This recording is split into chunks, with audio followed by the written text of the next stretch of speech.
Salut les amis, donc aujourd'hui une petite nouveauté, on va parler de Mapfile.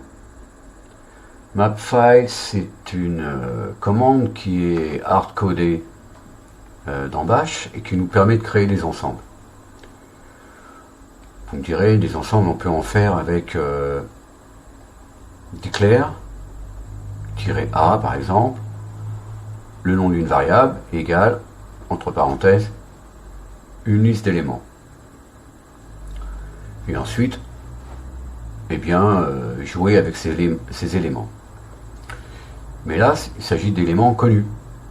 Parce qu'avec Mapfile, on va pouvoir créer des ensembles avec un nombre indéterminé de choses dans des fichiers ou ailleurs.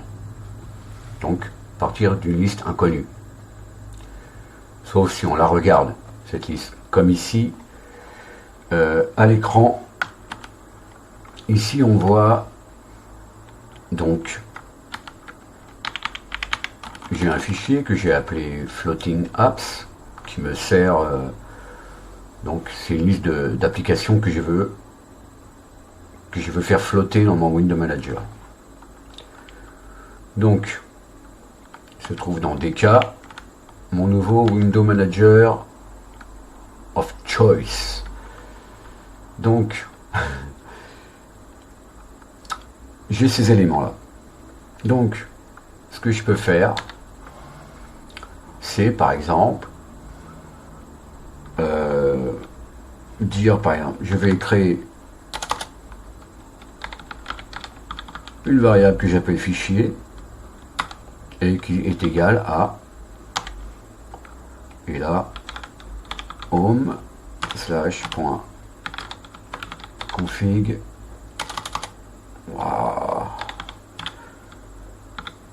dk et là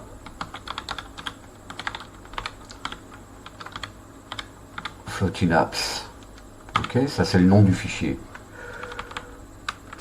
Décidément ce clavier il est vraiment il va falloir que je règle ça parce que ça c'est trop embêtant. Voici donc ok, j'ai mon fichier que je vais pouvoir donner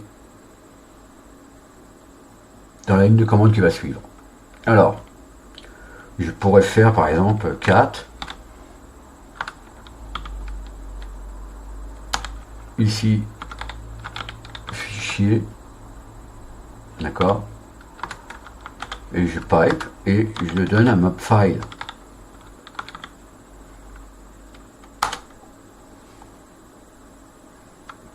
Mais si je fais echo, si je veux savoir, ok, donc là Mapfile, si je lui mets pas ici une variable, c'est-à-dire pour lui donner un nom à mon ensemble, eh bien je peux rappeler l'ensemble avec la variable intégrée à Mapfile qui s'appelle Mapfile tout simplement en majuscule. Ok, Mapfile, donc je vais connaître tous les éléments.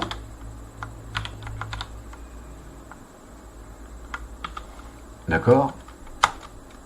Et là, qu'est-ce qu'il me dit? Bah, il me renvoie rien du tout. Pourquoi? Parce qu'en fait, derrière le pipe, Mapfile, il sait pas ce qu'il y a là. Il sait pas ce qu'il y a là. Donc, pour savoir, pour ce faire, eh bien, on va dire, on va le mettre entre parenthèses, ici, et puis on peut faire echo tout de suite ici par exemple.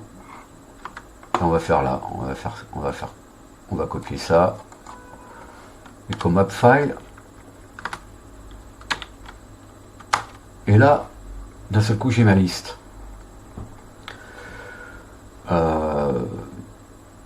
Mais il y a une chose que je remarque, c'est que j'ai une ligne blanche à la fin. Donc pour ce faire, je vais mettre ici une option à Mapfile qui s'appelle T, l'option T pour trailing. Donc pour qu'il enlève tout ce qui est après les mots, c'est-à-dire tous les espaces. Trailing spaces, d'accord?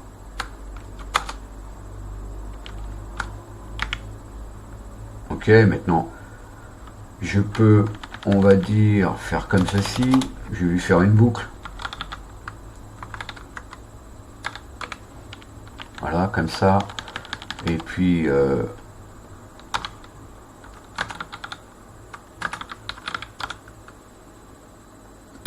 écho I.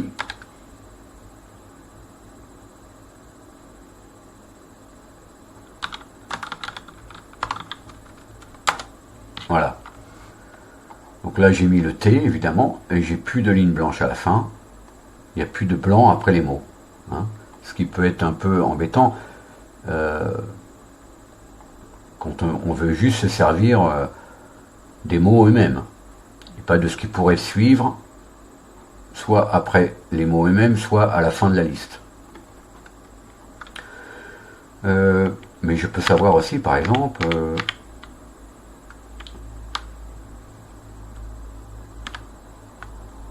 alors oui, c'est pas Mapfile là que j'ai créé, ici c'est Mapfile. Donc là, si je veux savoir le nombre d'éléments, il me dit 0. C'est pas Mapfile, c'est... Oui, alors, comme il était entre parenthèses, donc maintenant, Mapfile est toujours indéterminé en fait.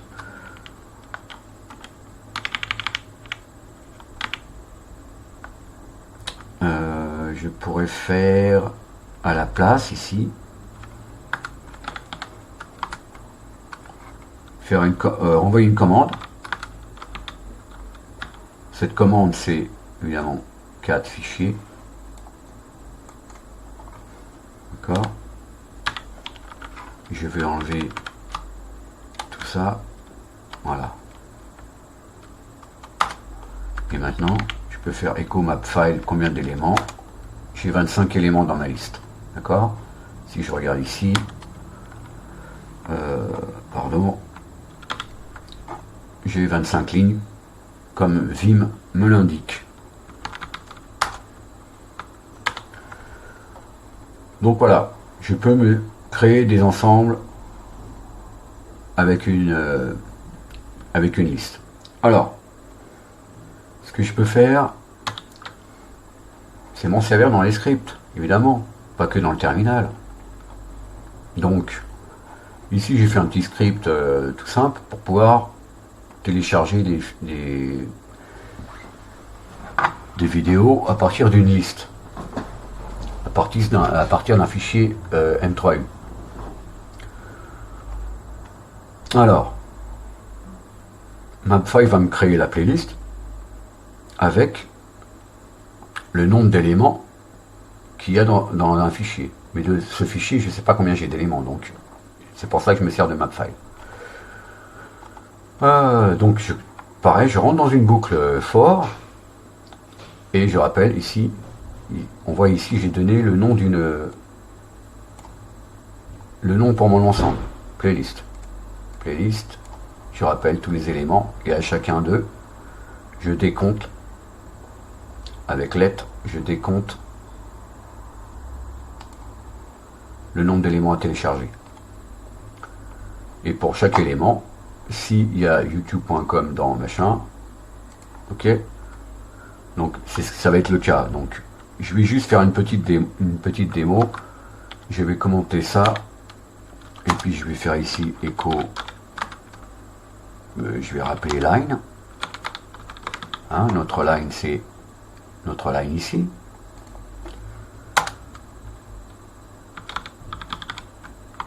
Ok. Qu'est-ce qui se passe? Pourquoi j'ai plus le... Voilà. Et ça, je vais le commenter, sinon il va me supprimer mon fichier à la fin. Et je vais juste rajouter echo. Et puis je vais mettre ce qu'on ne verra pas à l'écran, parce que la notification apparaîtra sur un autre écran. Donc, pour qu'on le voit dans le terminal, je vais mettre ça comme ceci. Et puis, voilà, je vais exécuter le script. Donc, ici, on va nettoyer. Je vais faire Donc le nom du script, youtubedl.list, et puis le nom du fichier, sans extension.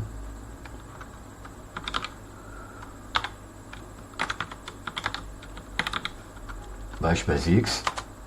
Voilà, on me dit que je suis en train de télécharger 27, 26, etc. Et à chaque fois, je vois mon lien qui apparaît ici.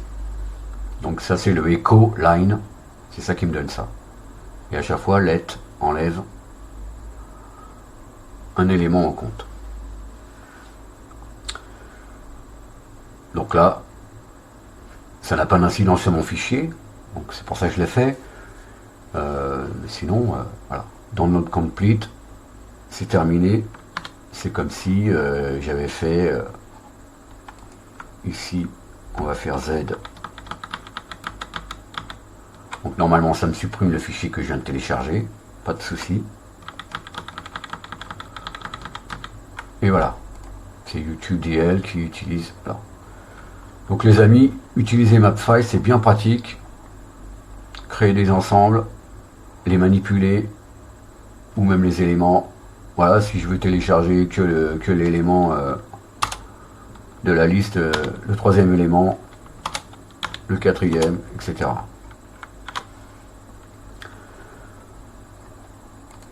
Il y a plein de choses dans Bash en fait. C'est un langage, bon évidemment il est toujours en évolution, toujours en développement, et en fait il est partout. Hein. Donc il est déjà sur vos machines de base, et bien il faut l'utiliser.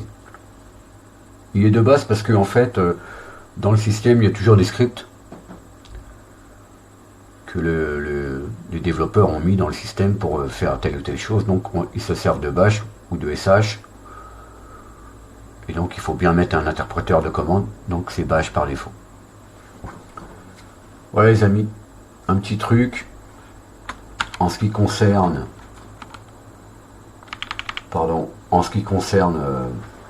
Mapfile. Il y en a d'autres comme ça, des commandes hard-codées dans Bash. Peut-être on en verra d'autres. J'espère que ça vous a intéressé. Et je vous dis donc à la prochaine. Peut-être. Salut!